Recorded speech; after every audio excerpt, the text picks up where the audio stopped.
Please. Class वहीं से continue कर रहे हैं जहां से हमने ड्रॉप किया था, एग्जांपल नंबर 3 से बात स्टार्ट कर रहे हैं, क्योंकि ये हमारी अपनी क्लास एग्जांपल्स हैं, तो वी आर नॉट डिपेंडेंट कि हमने एग्जांपल 2 में क्या बात की थी। कुछ कॉन्सेप्ट अभी कुछ एग्जांपल तक जो है वो रिपीट ही साथ साथ जो है वो होंगे।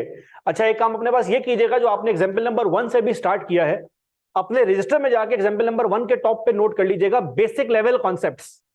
मैं इस पूरे टॉपिक को 3 लेवल के कॉन्सेप्ट्स में ब्रेक कर रहा हूं, बेसिक, इंटरमीडिएट। ऑनलाइन वाले बच्चों आवाज क्लियर आ रही है ना? अलिशबा, अजमतुल्ला, 15983, मुबशिर, लाइबा, हारिस, हंजिला, अतीक अहमद, रुताबा, सारिम, उसामा। आ रही आवाज क्लियर आ रही? Very good sir. अपने पास नोट कर लें बेसिक लेवल कॉन्सेप्ट। मैं इसको 3 लेवल्स में ब्रेक कर रहा हूं पास पेपर से पहले basic, intermediate, advance. Pro level का मतलब है आपने सारे कॉन्सेप्ट पूरे कर लिए हैं, अब एग्जामिनर किसी भी लेवल का सवाल आपके पास बिल्डअप करके जो है वो दे सकता है।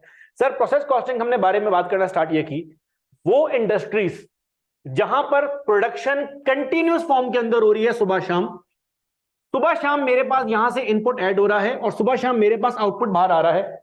इस कॉन्टेक्स्ट में, इस तरह की इंडस्ट्रीज में जहां पर मशीन बंद नहीं होती है, वहां पर हमारा इशू यह है कि हमने चलती हुई मशीन के अंदर अपने प्रोडक्ट की कॉस्ट पर यूनिट बाहर निकालनी है, क्योंकि ये कॉस्ट पर यूनिट बाहर निकाले बगैर हम किसी भी किस्म की प्राइसिंग नहीं कर सकते। कॉस्ट पर यूनिट निकालने का एक यूनिवर्सल फॉर्मूला ये है, यूनिवर्सल, किसी भी हालात में यूज हो सकता है, is to divide the total cost with the total number of units. लेकिन हमारा प्रोसेस कॉस्टिंग में इशू क्या आता है? सर, हमारा प्रोसेस कॉस्टिंग में इशू ये आता है कि हमारे पास कॉस्ट और नंबर ऑफ यूनिट दोनों हमें नहीं मालूम। नहीं इसलिए नहीं हमें है मालूम क्योंकि ये दोनों चीजें कंटिन्यूसली चेंज हो रही हैं। मिसाल के तौर पे, अगर सुबह 3 बजे मैं जाके मशीन में चेक करूंगा ना, तो सुबह 3 बजे की कॉस्ट और सुबह 3 बजे के नंबर ऑफ यूनिट मुख्तलिफ किस्म के आ रहे होंगे। अगर मैं शाम में चेक करूंगा 6 बजे तक, तो 6 बजे तक जाहिर सी बात है मशीन में मजीद माल भी एंटर हुआ होगा, 6 बजे तक हो सकता है मशीन ने मजीद माल बाहर निकाला हो, तो मेरे पास टोटल नंबर ऑफ कॉस्ट और टोटल नंबर ऑफ यूनिट दोनों अलग अलग मूव कर रहे हैं। अच्छा, दोनों का प्रोपोर्शन भी सेम नहीं है। ये हो सकता है कि मेरा बंदा यहां से माल ऐड कर रहा है, माल कंटिन्यूसली मशीन के अंदर ऐड हुए जा रहा है, लेकिन मशीन के यहां पे 70% पर आके एक बॉटल नेक आ गया, उस बॉटल नेक की अभी तक मेंटेनेंस नहीं हुई है, जिसका रिजल्ट ये निकला है कि मशीन असेंबली लाइन में 60% तक भर गई है। तो अगर मैं शाम 8 बजे या रात 8 बजे तक दोबारा मशीन चेक करूंगा, तो मेरे पास कॉस्ट तो मुझे नजर आ रही होगी, लेकिन नंबर ऑफ यूनिट नजर नहीं आ रहे होंगे। वजह, सर, नंबर ऑफ यूनिट बाहर ही नहीं आए। तो मैं उस इंडस्ट्री में ऑपरेट कर रहा हूं, प्रोसेस कॉस्टिंग उस सेक्टर में काम कर रही है जहां कंटिन्यूसली कॉस्ट भी चेंज हो रही है और कंटिन्यूसली नंबर ऑफ यूनिट भी चेंज हो रहे हैं। इस मसले से बचने के लिए, वेरी गुड, इस मसले से बचने के लिए इसका हमने एक हैक ये निकाला है, हल ये निकाला है कि सर ये पर यूनिट कॉस्ट और पर यूनिट एक्टिविटी दोनों की दोनों किस बेस पे निकाल दो? एक्सपेक्टेशन की बेस पे, एक्सपेक्टेड टोटल कॉस्ट इनकर्ड, और दूसरी चीज क्या थी? Expected output. Sir, expected total cost, हम किस चीज को टोटल कॉस्ट हमारे सिलेबस के अंदर बोल रहे होते हैं? सर, हम टोटल कॉस्ट बोल रहे होते हैं मटेरियल को, लेबर को और प्रोडक्शन ओवरहेड्स को, ऐसे ही है। और सर, आउटपुट को हम किस जबान के अंदर बात कर रहे होते हैं? आउटपुट किस चीज को बोला जाता है? सर, एक्सपेक्टेड आउटपुट का हमारे पास फॉर्मूला होता है expected input minus expected losses, या इसको कभी कभार प्यार से बोला जाता है इनपुट माइनस नॉर्मल लॉस। क्या ये बात यहां तक याद है? सर, ये मैंने कोई नई बात नहीं की, पुरानी बात की है। फिर एग्जाम्पल नंबर 2, हमने कल ये भी बात की कि एक बंदा, आपको याद होगा, जो मार्केट से समोसे लाके या अंडे लाके बेचा करता था, ऐसे ही था।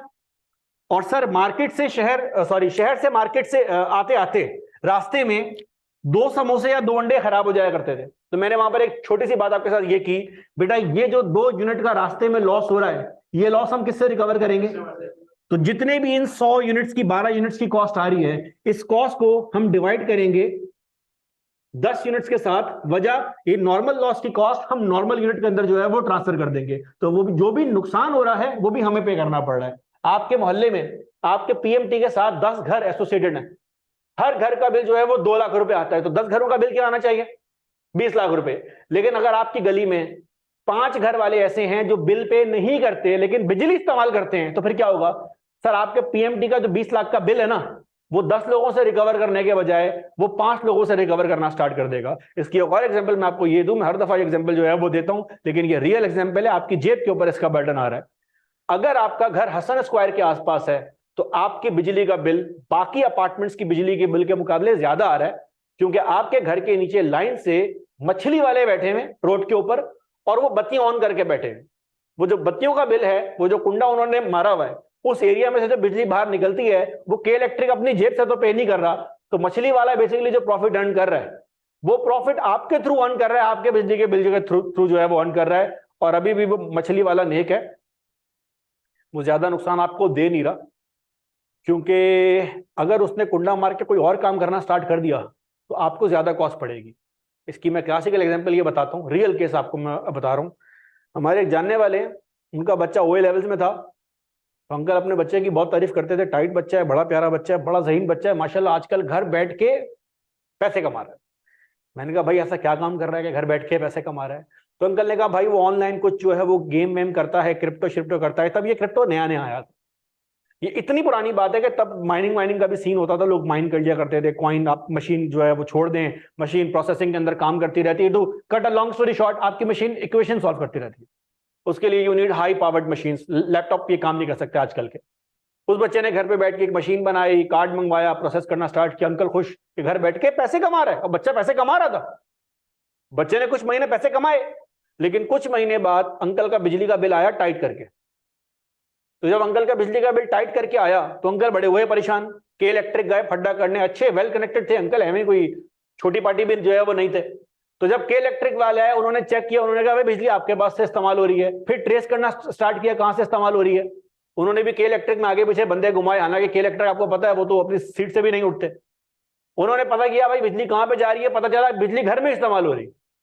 तो मैंने फिर अंकल को बताया कि भाई अंकल वो जो आपका बेटा बेसिकली घर में बैठ के पैसे कमा रहा है, वो फ्री में नहीं कमा रहा, वो आपकी बिजली के थ्रू ही कॉइन बना बना के मार्केट के अंदर बेच रहा है। तो उसने जितने पैसे कमाए हैं ना, और जितना आपका बिजली का बिल आता था, वो एडिशनल बिल के पैसे अपने बेटे से चार्ज कर लें, ताकि उसको जरा नेट प्रॉफिट का भी कॉन्सेप्ट दें। अभी तक वो ग्रॉस प्रॉफिट के ऊपर ऑपरेट कर रहा है। तो फिर अंकल ने बेटे को दी गालियां के, साला तू जो ये, जाहिर सी बात है वो जो बोल रहा होगा अब्बा मैं 8-10 लाख रुपए कमा रहा हूँ, पता चला भाई उसमें बिजली का बिल ही 5-6 लाख रुपए का है। क्योंकि ये माइनिंग दो चीजों में काम कर रही होती है, तो याद रखें नॉर्मल लॉस की कॉस्ट हम किससे जो है वो रिकवर करते हैं, कस्टमर के थ्रू। तो अगर एक चाय का होटल रोज 100 किलो दूध की चाय बनाता है, और उस 100 किलो दूध में 2 किलो दूध, 2 लीटर दूध भाप बन के उड़ जाता है, 2 लीटर दूध टेस्ट करने में और ऊपर नीचे आने जाने में, ट्रांसफर होने में वेस्ट हो जाता है। तो मेरा बच्चा वो जो 4 लीटर दूध है 250 रुपए किलो के हिसाब से या पर लीटर के हिसाब से, 1000 रुपए दुकानदार अपनी जेब से तो नहीं देगा, वो 1000 रुपए कहां से रिकवर करेगा? सर वो 1000 रुपए की कॉस्ट को वो 96 लीटर दूध से बनी हुई जो चाय है, हर कप में 2-2, 3-3 रुपए करके ऐड कर रहा होगा। इसका मतलब ये भी हुआ कि आईक्यू वालों ने भी तो एस्टिमेट लगाया होगा कि चंद बच्चे आईक्यू में ऐसे आएंगे जो बेड डेड हो जाएंगे, चंद बच्चे ऐसे आएंगे जो फीस दिए बगैर पढ़ के शार्ट हो जाएंगे। तो आईक्यू वो नुकसान किसकी जेब से पूरा करेगा? जो नए बच्चे आएंगे। इसका मतलब कि हर बच्चा उन चोरी करने वाले बच्चों की जेब से पैसा जो है वो पे कर रहा होता है, और ये रियलिटी है। नॉर्मल लॉस की कॉस्ट कौन बेयर करता है? कस्टमर बेयर करता है। सर आए अपने पास एक सवाल करना स्टार्ट करें, एग्जाम्पल नंबर 3। एग्जाम्पल नंबर 3 की अपने पास हेडिंग प्लीज नोट कर लीजिएगा, process account with normal loss. पहले मैं बेसिक एग्जाम्पल से बात स्टार्ट करूं, फिर इसे जरा कॉम्प्लेक्स करेंगे। एग्जाम्पल नंबर 3 पे नाम नोट कर लीजिएगा अपने पास, process costing with normal loss. Sorry, law की क्लास का मतलब ये क्लास नहीं पता क्या क्लास स्टार्ट है, किसको नहीं पता?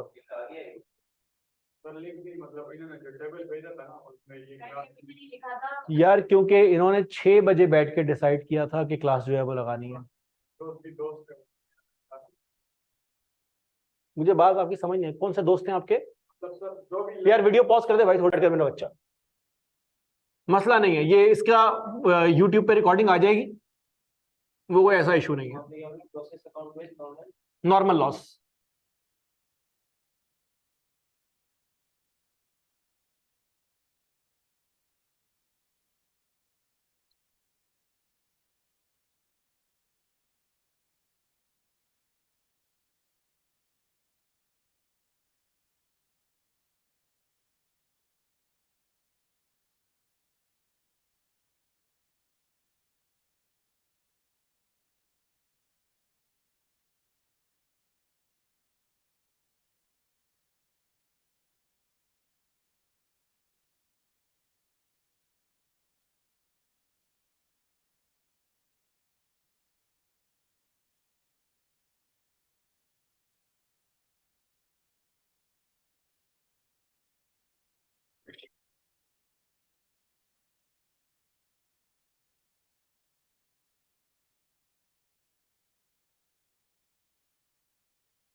अच्छा जी, दोस्त हम लोग एग्जाम्पल नंबर 3 जो कर रहे हैं, कल के एग्जाम्पल नंबर 2 जैसी ही है, सेम कॉन्सेप्ट्स को सीमेंट करने के लिए, रीइंफोर्स करने के लिए मैंने नया सवाल बनाया है।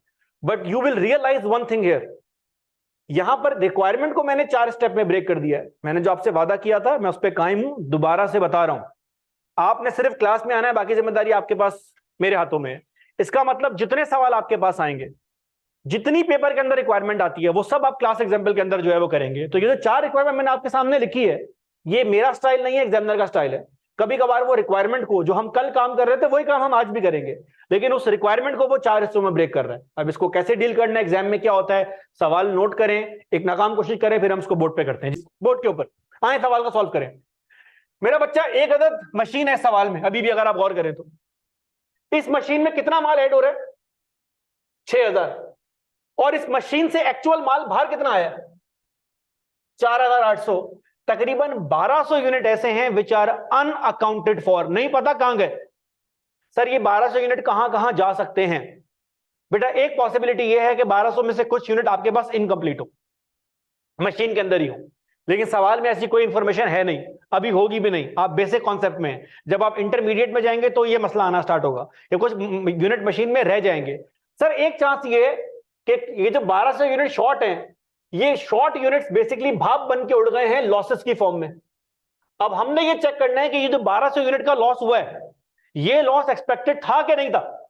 अगर ये लॉस तो एक्सपेक्टेड था तो फिर तो खैर है, लेकिन अगर ये लॉस एक्सपेक्टेड नहीं था तो जो भी एडिशनल लॉस हुआ है या लेस लॉस हुआ है, वो हमारे पास एबनॉर्मल लॉस या एबनॉर्मल गेन में आना स्टार्ट हो जाएगा। प्लस एंट्रीज आपने इसलिए पास करनी है ताकि आप ये साबित कर सकें कि normal loss is charge to the customer and abnormal loss and gains are charge by the company. Company उसको खुद बेयर करना स्टार्ट करती है। तो आए, सबसे पहली चीज क्या बोल रहा है, क्वांटिटी स्केड्यूल आपने बनाना है। तीसरी रिक्वायरमेंट क्या बोल रहा है, प्रोसेस अकाउंट आपने कंप्लीट करना है। पेपर में ये 2 रिक्वायरमेंट आती हैं, आपने ये दोनों काम अलग अलग नहीं करने, आपने ये दोनों काम एक साथ करने हैं, क्योंकि आपने ये दोनों काम एक साथ सीखे हुए हैं। आप अलग भी कर सकते हैं, सवाल को लंबा भी कर सकते हैं, बी माई गेस्ट, लेकिन हम इसको शॉर्ट में करेंगे। ये मैंने एक अदर टी अकाउंट बनाया है प्रोसेस का, ठीक है जी।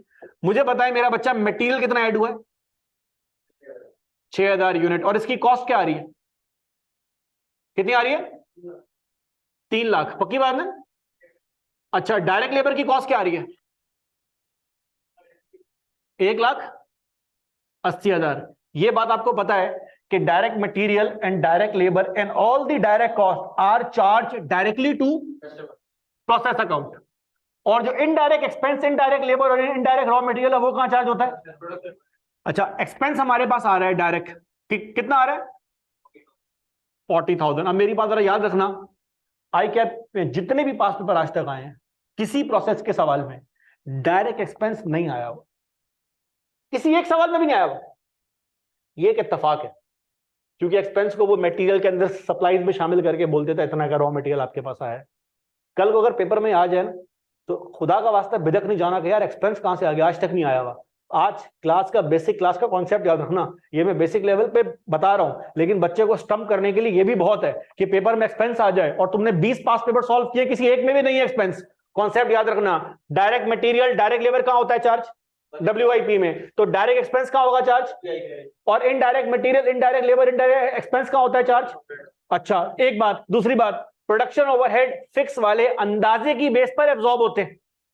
तो जरा प्रोडक्शन ओवरहेड का जुमला पढ़ना, क्या लिखा हुआ है सर, लिखा हुआ है प्रोडक्शन ओवरहेड्स आर एब्जॉर्ब्ड अंदाजे की बेस पर at 150% of direct labour cost. तो डायरेक्ट लेबर कॉस्ट कितनी है, 1,80,000 का 150% क्या बनता है, 270,000। तो ये जो मेरे पास प्रोडक्शन ओवरहेड्स है मेरे बेटा, 270,000, ये किस बेस पर यहां पर जा रहे हैं, एब्जॉर्ब्ड और एक्सपेक्टेड की बेस पर। तो वैसे तो इस सवाल में इंफॉर्मेशन नहीं है, इस सवाल में इंफॉर्मेशन यही दी हुई है कि एब्जॉर्ब्ड ओवरहेड 150 है, लेकिन मुझे बताओ इस सवाल में अगर एक्चुअल ओवरहेड भी होते और एब्जॉर्ब्ड ओवरहेड भी होते, तो इन दोनों में से मैं कौन से वाले जो है वो लेता, मैं लेता एब्जॉर्ब्ड वाले। तो एब्जॉर्ब्ड ओवरहेड की एंट्री क्या होती है, process account debit, production overhead account credit. अच्छा, एक बात और भी याद रखें, ये छोटी छोटी बेसिक बातें हैं, परंपरा की बातें हैं। अगर आप सवाल को नोट करें, क्योंकि पेपर में आपका एक सबसे बड़ा काम क्वेश्चन की इंटरप्रिटेशन है।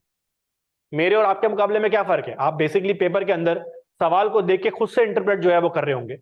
यहां पर मैंने आपको मटेरियल की इंफॉर्मेशन दी है, लेबर की दी, एक्सपेंस की दी, और साथ में क्या लिख दिया? प्रोडक्शन ओवरहेड किन चीजों से मिलके बनता है? Indirect material, indirect labour. Examiner ने आज तक यह हरकत भी नहीं करी है, लेकिन कल को अगर एग्जामिनर एक डब्बा बना के आपको दे दे, indirect material, indirect labour, indirect expense, और वैल्यूज नोट करके जो है वो लिख दे, मैं आपको शर्तिया बता रहा हूं आधे से ज्यादा बच्चे कंफ्यूज हो जाएंगे, ये क्या हो गया, आज से पहले तो ऐसा कभी हुआ नहीं, क्योंकि आज से पहले ऐसा कभी भी नहीं हुआ कि वो आपको प्रोडक्शन ओवरहेड 270,000 के बताने के बजाय लंबी करके दे दे कि इस 270 में 1 लाख रुपए का इनडायरेक्ट मटेरियल है, 1,20,000 का इनडायरेक्ट लेबर है, 50,000 का इनडायरेक्ट एक्सपेंस है। बच्चे वहां कंफ्यूज होना स्टार्ट हो जाएंगे। बस एक बात याद रखें, direct cost are charge directly to process account and indirect cost are charge all to production overhead, और प्रोडक्शन ओवरहेड भी आने के बाद वो ओवरहेड के अंदर एब्जॉर्ब होना स्टार्ट होता है। बहरहाल सर ये मेरे पास सारी की सारी आ गई है कॉस्ट, मेरे पास एक्चुअल आउटपुट याद होगा आपको, टी अकाउंट के अंदर यहां पे कौन सी वाली आउटपुट आती है? एक्चुअल आउटपुट कितनी आ रही है? 4,800। अब ये मेरे पास क्वांटिटी स्केड्यूल भी बन गया, this is quantity schedule. Cost वाला आइटम तब पूरा होगा जब मैं सवाल को पूरा करूंगा। सर पेपर की एक रिक्वायरमेंट क्या थी आपके पास? कॉस्ट पर यूनिट निकालनी है। फॉर्मूला क्या है? एक्सपेक्टेड कॉस्ट डिवाइड बाय, भैया कॉस्ट कितनी है? एक्सपेक्टेड कॉस्ट कितनी है? सर डायरेक्ट कॉस्ट आ रही है 3 लाख, 180, 480, 480 और 40, 520, 520 और 270 कितनी बनती है? 7 लाख, 7,90,000। और सर इनपुट यूनिट आपने जो है वो कितने किए थे? 6,000 minus normal loss. Normal loss क्या है सवाल में दिया हुआ? 20% ऑफ इनपुट। इसका मतलब हर जितना इनपुट किया उसका 20% वेस्ट होना ही होना है। तो एक्सपेक्टेड आउटपुट क्या आ रही है? 4,800 किलो। तो यहां पे जरा गौर करना मेरा बच्चा, एक्सपेक्टेड आउटपुट क्या आ रही है? एक्चुअल आउटपुट क्या आ रही है?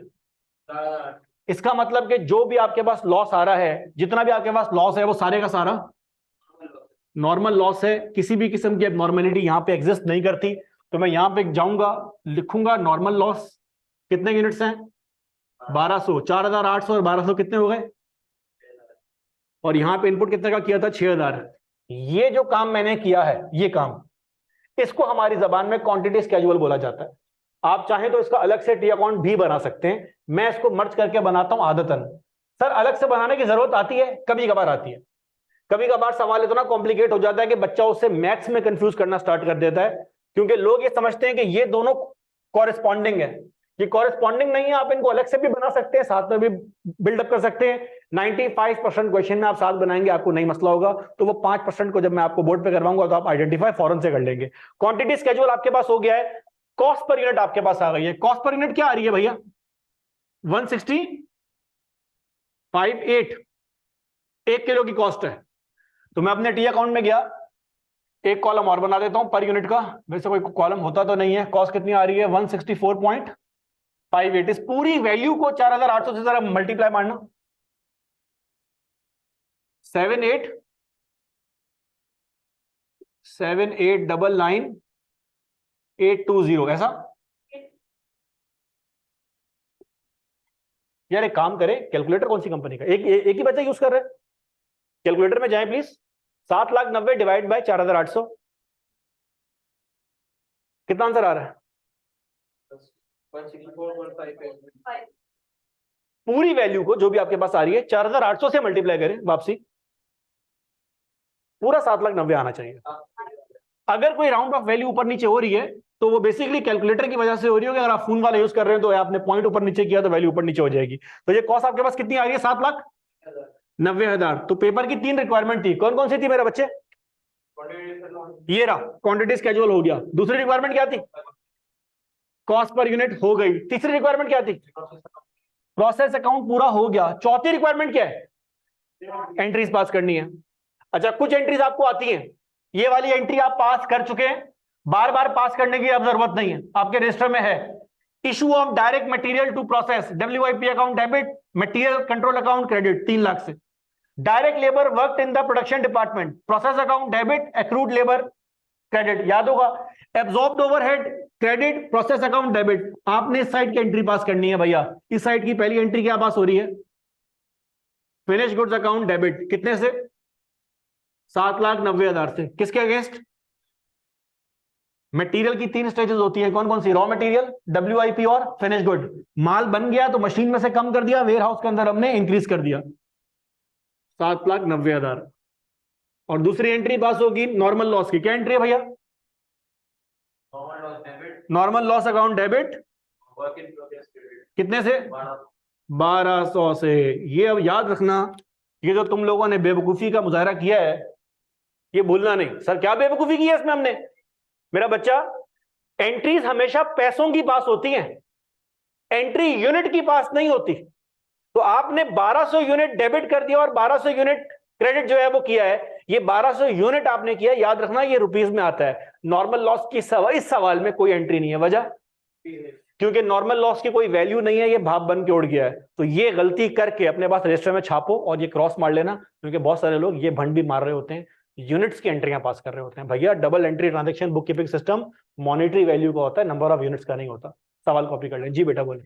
चलें, वो फिर कॉन्सेप्ट आगे डिस्कस करना है, पहले डिस्कस हो जाएगा। प्लीज एग्जाम्पल नंबर 4 स्टार्ट करने जाएंगे। रुताबा, एक बच्ची का सवाल आया है। बच्ची कह रही है सर अगर सवाल के अंदर एक्चुअल ओवरहेड्स हो तो फिर क्या करेंगे?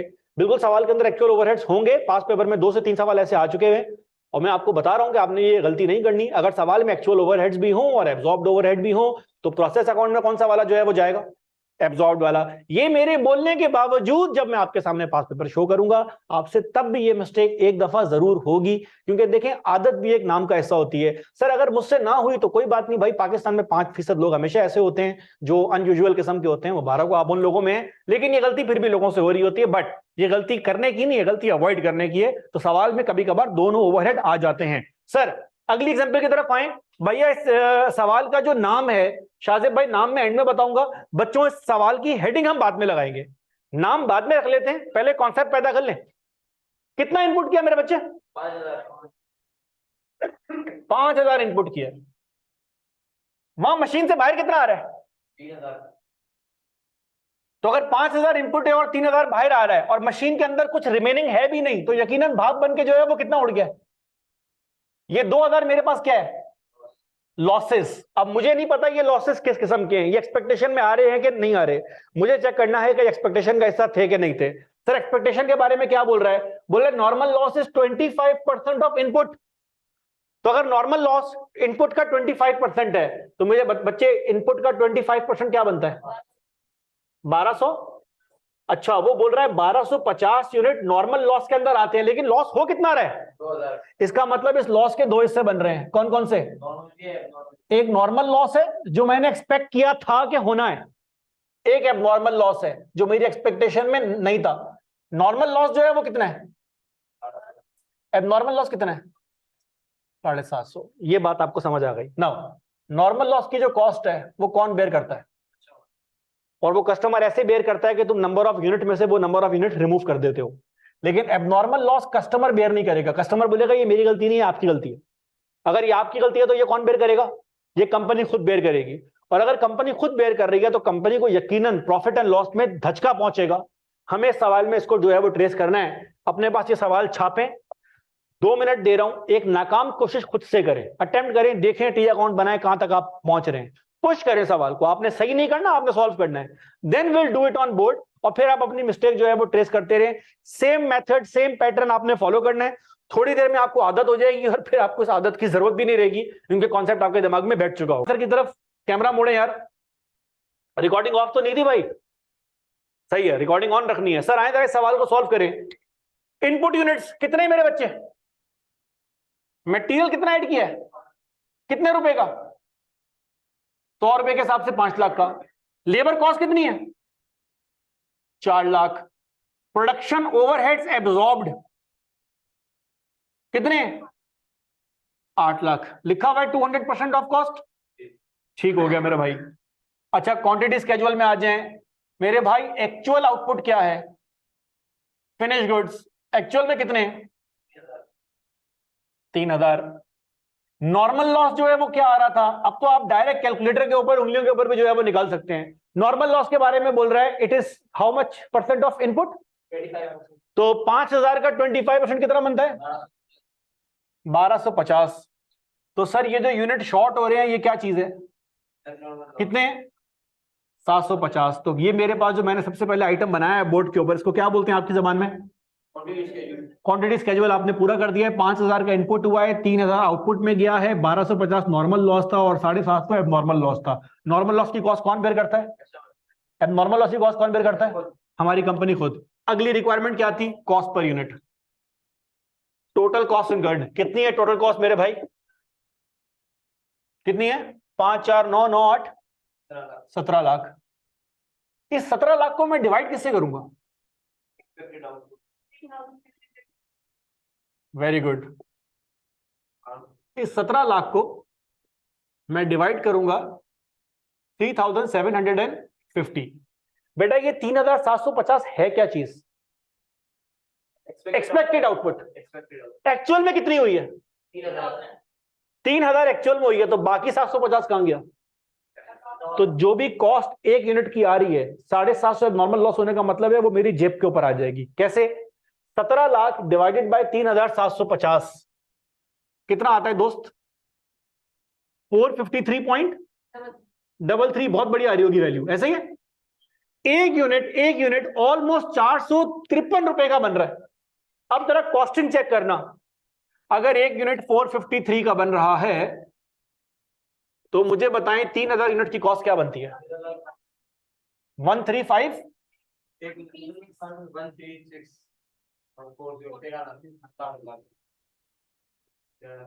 13 लाख। तो बेसिकली ये 17 लाख का जो माल है, इस 17 लाख में कह रहा है 13,60,000 रुपए का माल हमने बना दिया फिनिश गुड, 3000 यूनिट्स। तो बाकी माल कहां गया? सर बाकी जो हमारे पास माल अनअकाउंटेड फॉर आ रहा है ना, तकरीबन 3,40,000 का, ये सारे का सारा क्या है? Abnormal loss. तो एबनॉर्मल लॉस एक यूनिट की क्या आ रही है वैल्यू? 453। तो हुआ बेसिकली ये कि हमने ये यूनिट मशीन के अंदर जो है वो प्रोड्यूस करना स्टार्ट किया। प्रोडक्शन होने के बाद जब यूनिट बने तो हमें पता चला कि एक ये यूनिट उस क्वालिटी का नहीं बना जिस क्वालिटी का बनना चाहिए था। इसका मतलब इस पे खर्च हुआ मटेरियल, लेबर, ओवरहेड सब वेस्ट हो गया। ये मैं यूं उठा के कचरे के डब्बे में जब फेंकूंगा तो 450 रुपए गए। तो 450 453 मल्टीप्लाई बाय 750 कितना बनता है? कितना बनता है प्लीज? 339 तकरीबन 3,40,000 राउंड ऑफ करने के बाद कितनी वैल्यू हो गई है? 17 लाख। ये कितनी वैल्यू हो गई? 17 लाख। अब यहां दो सीखने की बातें। इस सवाल में एक बात उसने बोली नहीं है, खामोशी से ये बात हो रही है। वो बात इसने ये बोली है, ये मेरी मशीन है, मेरा बच्चा बोर्ड पे चेक करना बहुत काम की बात है। मैंने इनपुट किया 5000, आउटपुट कितना आया? नॉर्मल लॉस जो है वो कितना आया? और अब नॉर्मल लॉस कितना आ रहा है? ये नॉर्मल लॉस हुआ है मुझे पता कब चला? सर आपको ये पता चला प्रोसेस के एंड पर। प्रोसेस के एंड पर इसका मतलब सारा मटेरियल भी खर्च हो गया, सारा लेबर भी खर्च हो गया, सारे ओवरहेड्स भी लग गए।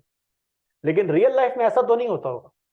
रियल लाइफ में कुछ प्रोसेस ऐसे होते हैं जहां पर आपको ये लॉस, एक आइटम लॉस हुआ है, ये पहले ही पता चल जाता होगा। मुझे बताओ, अगर आपकी कंपनी में मशीन अच्छी है और आपको लॉस इनपुट के ऊपर ही आइडिया हो गया, तो क्या आप उस लॉस को आप मजीद प्रोसेस करोगे? इसका मतलब उसके ऊपर आपका लेबर और ओवरहेड बच जाएगा।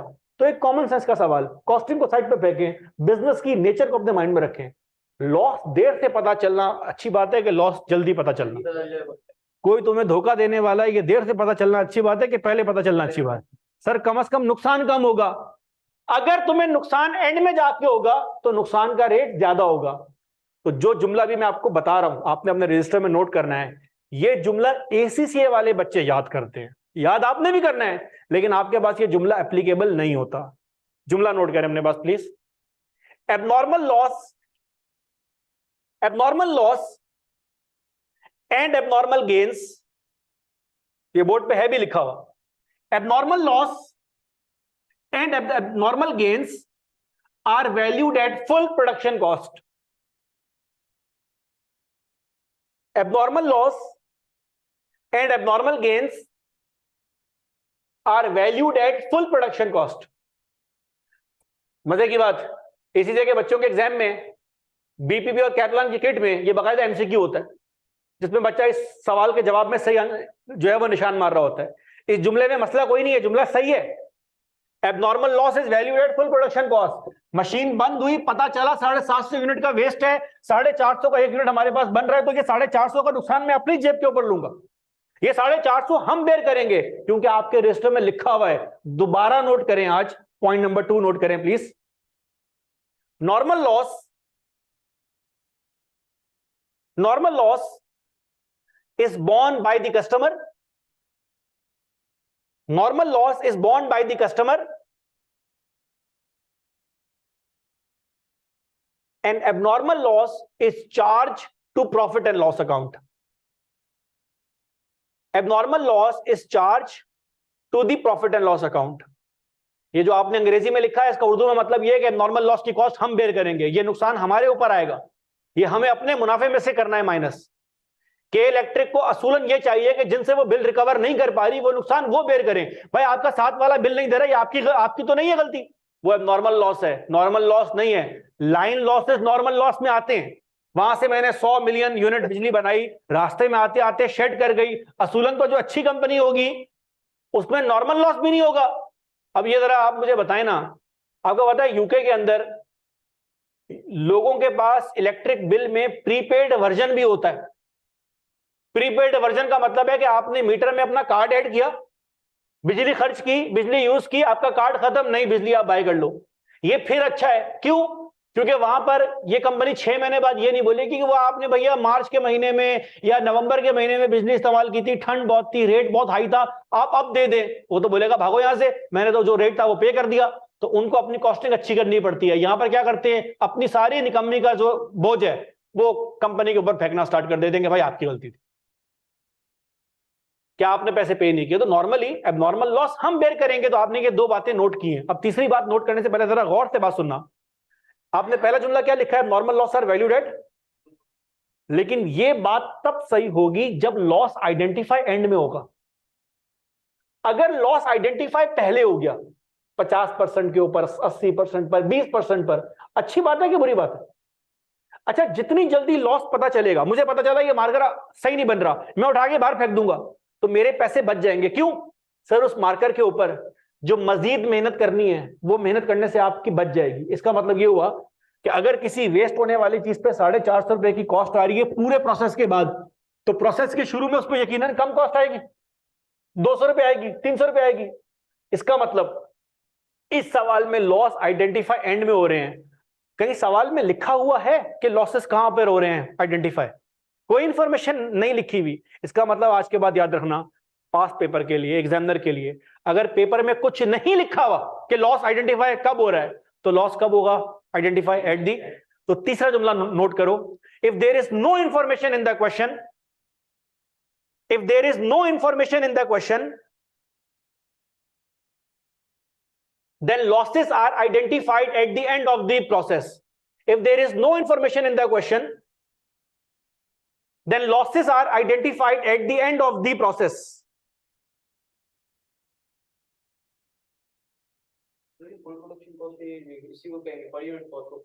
और चौथा जुमला, आखिरी जुमला, पहले जुमले की तरह दोबारा नोट कर लें, at the end of the production process. अगर नहीं बोला हुआ तो इसका मतलब एंड में लॉस पता चल रहा है। पहला जुमला आपने क्या लिखा हुआ मेरे बच्चे?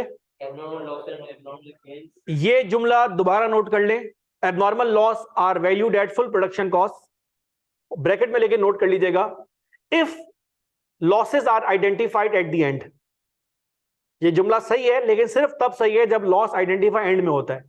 सीए के अंदर लॉस हर स्टेज पे आइडेंटिफाई होता है, एसीसीए के सिलेबस में सिर्फ एंड पर होता है, इसलिए उनको लगता है ये जुमला सही है। ये जुमला सही नहीं है, ये जुमला सिर्फ कुछ कॉन्टेक्स्ट में सही है। Abnormal loss are valued at full production cost, bracket में नोट कर लीजिएगा, if losses are identified at the end. तो ये बात याद रखना कि हमारे सिलेबस में ये जुमला इसलिए सही नहीं है, कुछ मशीनें ऐसी हैं जहां लॉस पहले पता चल जाता है।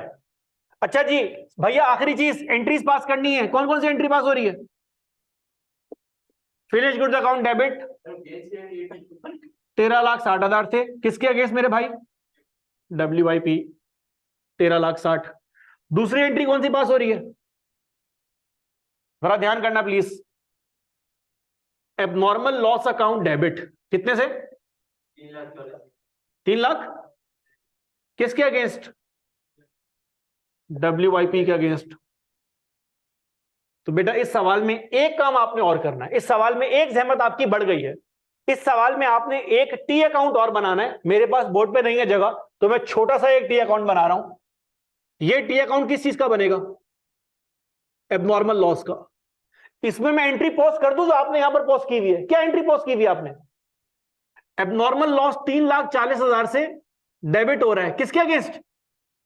WIP के अगेंस्ट। अब एक बात आपको मालूम है अच्छी तरह, साल के एंड पर हर इनकम और एक्सपेंस का अकाउंट प्रॉफिट एंड लॉस में ट्रांसफर होता है, ऐसा ही है। ये लॉस का अकाउंट है, मैंने इसको बंद करना है। तो अगर इस अकाउंट को मैंने बंद करना है तो मैं किससे बंद करूंगा? प्रॉफिट एंड लॉस से। तो ये जो मैंने एंट्री पास की है, क्या ये एंट्री आप पढ़ सकते हैं? आराम से पढ़ सकते हैं। सर ये एंट्री आपने पास की है, मैं आप पास करके आपको दिखा दूं। क्या एंट्री है भैया ये? Profit and loss account debit. Profit and loss account debit हो रहा है 3,40 से। ये नुकसान हमने बेयर किया है, किस वजह से हो रहा है? Abnormal loss. तो आपने ये एंट्री और भी पास करनी है, क्योंकि आप एक जुमला अपने पास आपने नोट किया है, नॉर्मल लॉस की कॉस्ट कस्टमर बेयर करता है, नॉर्मल लॉस की कॉस्ट से कंपनी बेयर करती है।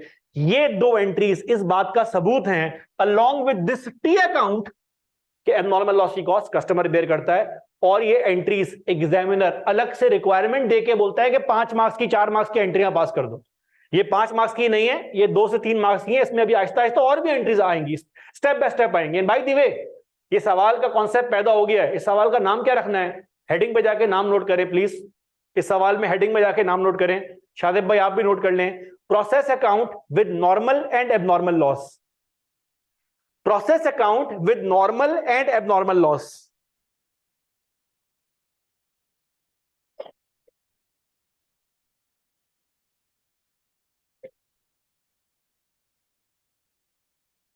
Process account with normal and abnormal loss.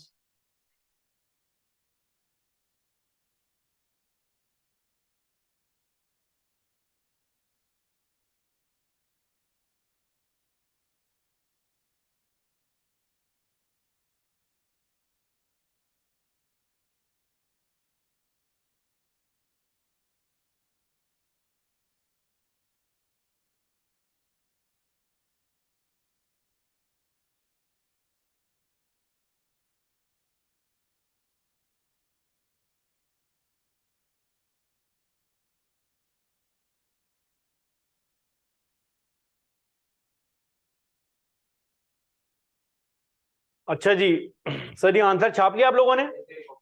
Copy कर लें।